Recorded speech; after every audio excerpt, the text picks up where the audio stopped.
You think you know the story of Sleeping Beauty.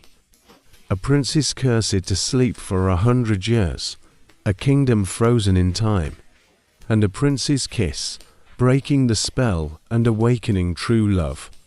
And etched into forgotten texts long before the Brothers Grimm or Charles Perrault ever penned a word. It is a relic, a coded message, an echo of spiritual rites, life-death cycles, and divine feminine power long obscured by time. But what if I told you this familiar fairytale masks something far older, far darker? Hidden beneath layers of enchantment and romance lies an ancient myth, one whispered in ruins, buried in stone. The tale of Sleeping Beauty is not merely a bedtime story.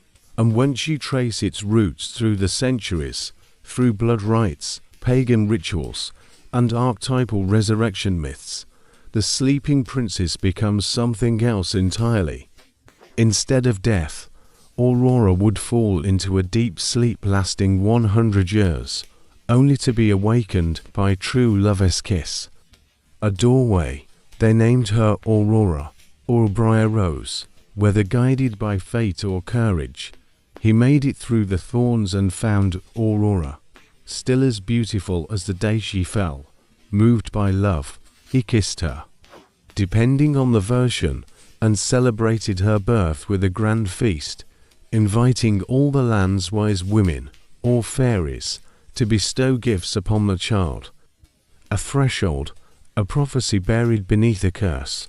Once upon a time, in a faraway kingdom, a long-awaited princess was born to a benevolent king and queen.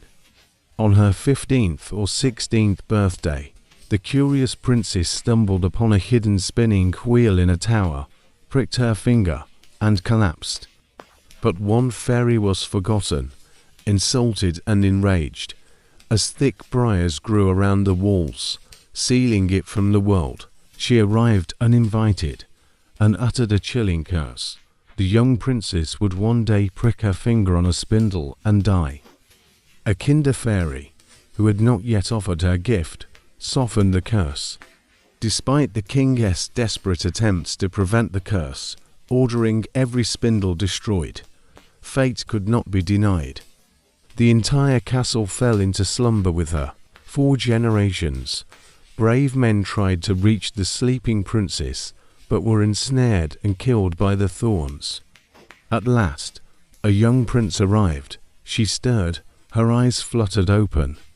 With that kiss, the spell broke, the castle woke. And so began their happily ever after. The story ends, as many do, with marriage, celebration, and peace restored. But what if that kiss was more than love? What if it was an ancient ritual? What if the sleep was not merely a curse, but a sated passage through realms? A transformation cloaked in romance, masking a myth far older than the castle walls themselves. But the tale wasn't always told this way. The earliest written version of Sleeping Beauty appeared in the 14th century Italian romance Persephone, a sprawling pre-Arthurian epic in which a maiden named Zelandine falls into a magical sleep after pricking her finger on a spindle. This too was laced with dark undertones. Perrault retained the curse, the sleep, and the awakening kiss, but removed the darker elements. He gave us royalty, destiny, and triumph over evil, shaping the story into a moral lesson about patience, virtue, and love. A king, discovering the sleeping Talia, impregnates her. Her sleep is absolute, transforming the tale into one of destined love and softening the uncomfortable truths behind the slumber. Her body becomes a vessel of ancient forces, sometimes life-giving, sometimes cursed. She gives birth to twins while unconscious. Again, her awakening is involuntary and far removed from romantic ideals. However, in this disturbing version, her slumber is interrupted not by love, but by violation. She bears a child while still asleep, and only wakes when the baby sucks the cursed splinter from her finger. renaming the tale Dornröschen, Little Briar Rose. Their version leaned further into fantasy and enchantment, emphasizing the magic and the protective forest of thorns. Later, in the 17th century, John Battista Bossel included a version in his Pentamerone titled Sun, Moon, and Talia. It wasn't until the French author Charles Perrault published La Belle au Bois Dormant in 1697 that the story began to adopt the shape we know today. The Brothers Grimm later followed in the 19th century. What we see, then, is a pattern, the evolution of the tale from mythic trauma to moral fairy tale. In early versions, the sleeping woman is passive, manipulated by fate and others. Only in later centuries did the story sanitize its core, but stories do not forget. And between the lines of each retelling, remnants of the ancient myth still whisper. To truly understand Sleeping Beauty, we must turn not to kings and castles, but to temples and tombs. The motif of a maiden in enchanted sleep is far older than European folklore. It appears in mythologies across continents, each echoing similar themes of dormancy, resurrection, and divine awakening. In Greek mythology, we find the tale of Persephone, abducted by Hades and taken to the underworld. While there, she resides in a death-like state, only to return to the world of the living in spring, her reawakening marking the earth's renewal. Encircled by a ring of flames, she sleeps until a hero, Sigurd, braves the fire and awakens her. Here, again, we see the theme of divine feminine power subdued, sealed away, and revived by a worthy male figure. Like Aurora, her sleep represents more than unconsciousness. It is a passage, a ritual, a transformation. In Norse mythology, Brynhilda, a Valkyrie, is cursed to an eternal slumber by Odin. From the ancient Indian epic Mahabharata, we hear of Urvashi, a celestial nymph who sleeps for centuries waiting for her mortal lover to be reborn. Her slumber is symbolic of death, transformation, and eventual rebirth. Her story, too, speaks of time suspension, longing, and the cyclical nature of love and fate. In each of these myths, the sleeping woman is not merely waiting, she's journeying inward. Could it be that Sleeping Beauty, far from being a passive princess, is a symbolic gatekeeper, is less about romance and more about resurrection, the divine feminine restored, the wheel of time renewed? Her needle prick evokes the spinning of fate, the moment when life's thread is cut, paused, or redirected. Her sleep becomes a metaphor for descent into the underworld, not just of myth, but of the soul. And her awakening, kissed into being, what we call a fairy tale may in fact be a ritual reenactment of cosmic forces. And if that is true, then the castle she sleeps in is not just a palace, it is a tomb, a temple, and a threshold between life, death, and eternity. In 1888, a surprising inscription was discovered in the ruins of Hattusa, the ancient Hittite capital in modern-day Turkey. Among the ritual tablets describing seasonal rites and fertility cycles was a passage eerily familiar.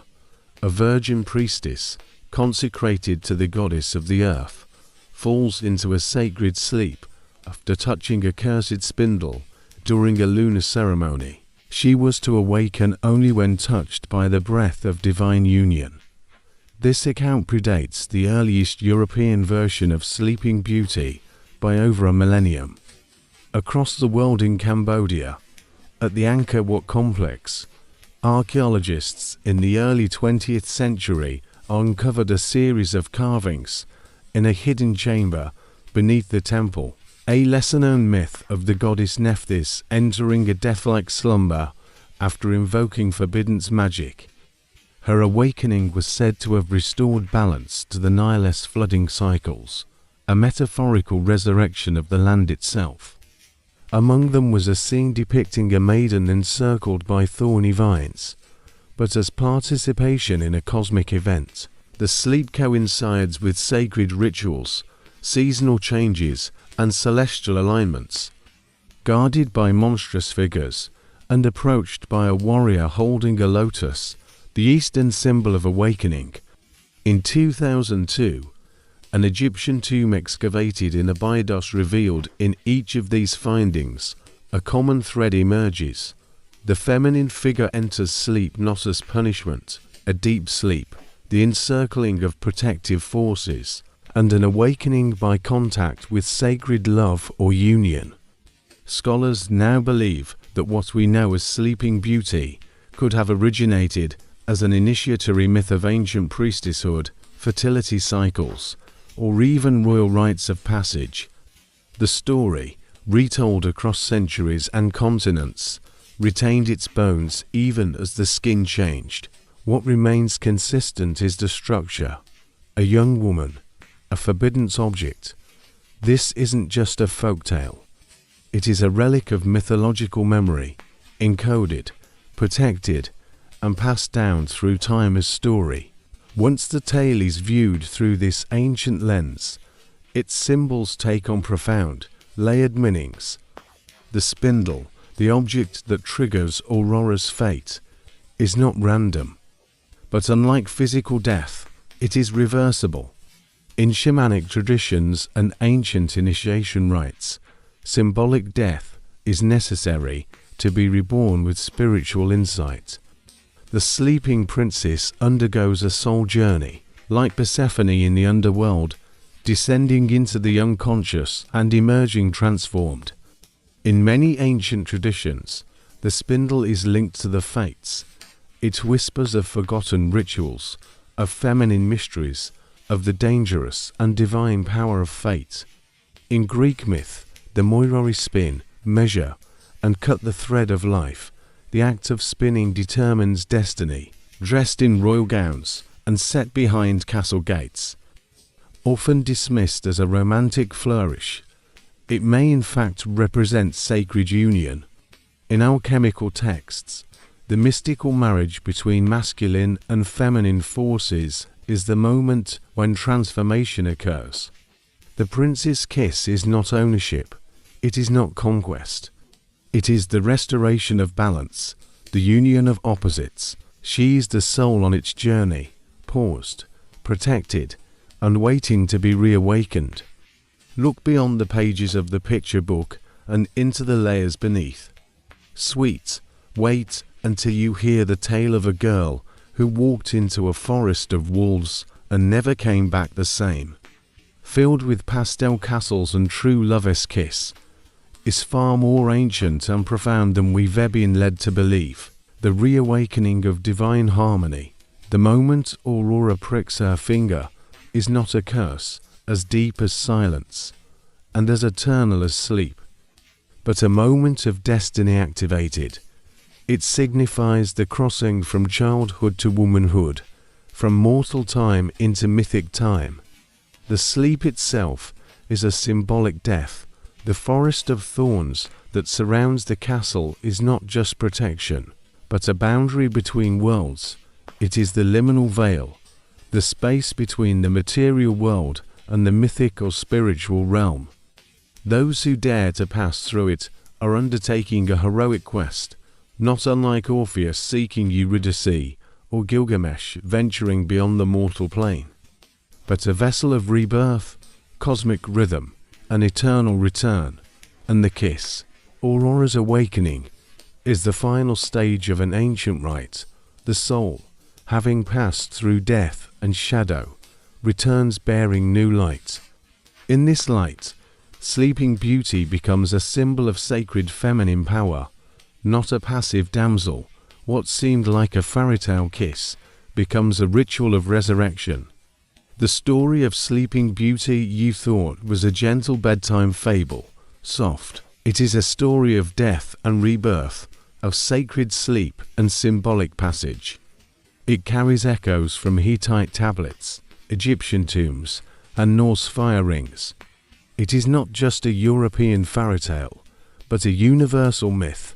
The spindle is a wheel of time. The kiss is a spark of divine union. The thorns are the boundaries between worlds, and the sleeping princess, in her, we see the rhythms of earth, the descent into shadow, and the eventual return of light. She's not asleep. She's becoming. So the next time you hear the story of Sleeping Beauty, listen closely. There, among the myths and ruins, the story still lives, as old as stone. And if that makes you shiver, but that's a story for another night.